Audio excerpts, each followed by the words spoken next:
운동도 열심히 하고 식이도 잘 조절했는데 살이 안 빠져요. 나도 모르게 내가 가지고 있던 살찌는 습관, 살이 잘 빠지는 체질이 되려면 제일 중요한 건 의사예요.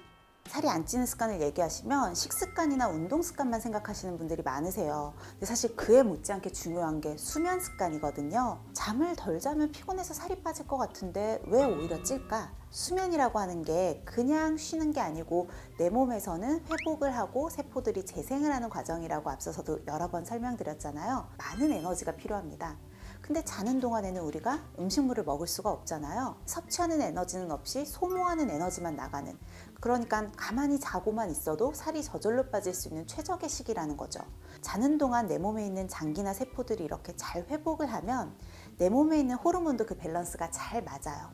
그래서 일상생활을 할 때 좀 더 행복감과 활력을 느껴서 스트레스도 덜 받게 되고, 배고픔을 느끼게 하는 그렐린이라고 하는 호르몬은 줄어들고, 식욕을 억제할 수 있는 렙틴이라고 하는 호르몬은 늘어나면서 적게 먹어도 포만감을 느끼고 일상생활을 충분히 해낼 수가 있어요. 그 말인 즉슨 내가 살이 잘 빠지는 체질로 만들려면 7시간에서 8시간 정도 적정한 수면 시간을 찾아야 한다는 거죠. 똑같이 7, 8시간을 자면서 좀 더 살을 잘 빼고 싶으시다면 적정 온도를 유지하시는 게 중요합니다. 취침 온도를 18도에서 19도 정도, 우리가 느끼기에 살짝 서늘한 정도로 해놨을 때 체내의 신진대사가 10%나 증가를 했다는 거예요.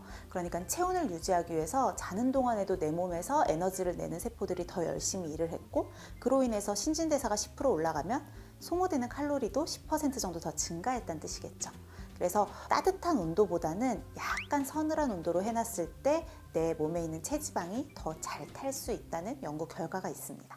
두 번째는요, 바로 자세예요.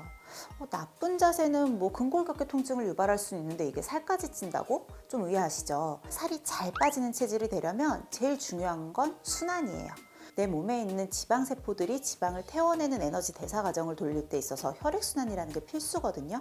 나쁜 자세, 잘못된 자세로 내 몸이 틀어져 있다고 하면 당연히 이런 순환이 제대로 되지 않겠죠. 수분은 가서 정체가 되니까 부종도 생기기 쉽고요. 순환이 제대로 되지 않으면서 지방도 쌓이고, 심지어는 그 지방이 셀룰라이트 같은 노폐물과 엉켜져 있는 형태로까지 쌓일 수가 있기 때문에 예쁜 몸, 살이 잘 빠지는 몸을 원하신다면 평소에도 좀 바른 자세를 의식적으로 유지하시는 게 중요해요. 쳇벅지 다이어트라고 하는 게 효과가 있는 겁니다. 허벅지 사이에 책 끼는 거 실제로 굉장히 도움이 되죠. 왜냐면 이렇게 몸이 굽어 있을 때 다리에 힘이 잘 안 들어가요. 척추까지 정렬이 바르게 돼 있었고 골반뼈가 제대로 돼 있어야지 여기에도 힘이 적당하게 들어가게 되거든요. 상체까지도 바른 자세를 유지를 할 수가 있어요. 다만 이건 길게 유지하실 수는 없어요. 이거를 몇십 분 이상 하려고 하면 오히려 다리에 쥐가 난다거나 부작용이 생길 수 있으니까 보통은 5분에서 10분 정도.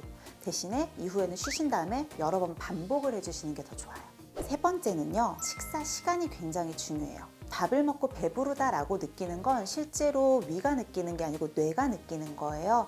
특히나 배고픔을 유발하게 하는 그렐린이라고 하는 호르몬, 그리고 식욕을 억제하고 포만감을 느끼는 렙틴이라고 하는 호르몬의 비율에 의해서 결정이 많이 되는데요. 얘네들은 실제로 위에 들어가는 음식의 양보다는 음식이 들어간 이후의 시간, 그리고 내가 씹는 저작 활동에 의해서도 굉장히 많이 조절이 돼요. 적은 양으로도 만족스러운 식사를 하시기 위해서는 반드시 15분 이상, 20분 이상의 식사 시간을 충분히 가지시는 게 좋고요. 음식에 대해 집중을 하시는 게 좋아요. 핸드폰을 본다거나 어떤 영상 매체 같은 것들을 보게 되면 내가 음식을 먹는 거에 집중하지 않고 그 영상을 보는 거에 집중해서 포만감을 더 못 느껴요. 더 많은 식사를 하실 수 있거든요. 결국은 내가 한 끼에 먹는 음식량이 중요할 수밖에 없는데요.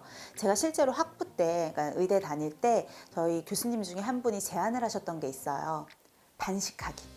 식사량이 있으면 무조건 그냥 그 공기에 반을 딱 나눠서 반만 먹고 반은 남기는 거예요. 한 끼당 거의 한 300kcal 이상을 뺄 수가 있으니까 하루 토탈로 보면 500kcal 이상을 줄일 수 있고, 살을 빼는 데는 좋은 방법인데 쉽지가 않죠. 그래서 일상생활에서 좀 길게 응용을 하시려면 4분의 1만 남기기 같은 것들을 좀 응용하시면 좋은데요. 나는 일단 먹기 시작하면 스탑이 안 돼 라고 하면 처음부터 4분의 1을 덜고 시작하시는 것도 좋아요. 근데 일반적인 식사를 하면서 양이 줄면 일단 시각적인 효과 때문에 밥을 다 먹어도 뭔가 모자란 것 같아, 나는 이게 좀 부족해 라고 느끼실 수도 있거든요. 그래서 그런 분들은 식판을 이용하시면 판 하나에 일단은 식사량을 다 조절할 수가 있고, 식판은 기본적으로 반찬의 개수가 좀 많은 편이에요. 여러 가지를 갖다 놓다 보니까 양이 좀 적다고 해도 내가 시각적으로 봤을 때 만족감을 느낄 수가 있거든요. 저 같은 경우는 과식할 것 같고 너무 배가 고프면 채소 같은 걸로 먼저 좀 배를 채워놔서 나중에 이제 기름진 음식을 너무 많이 먹지 않도록 조절하는 방법을 쓰거든요. 생활 속에서 간단한 습관들만 바꾸면 되잖아요.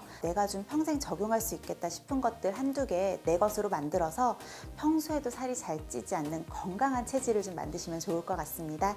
오늘 내용 도움이 되셨다면 구독과 좋아요, 알림 버튼까지 꼭 눌러주세요.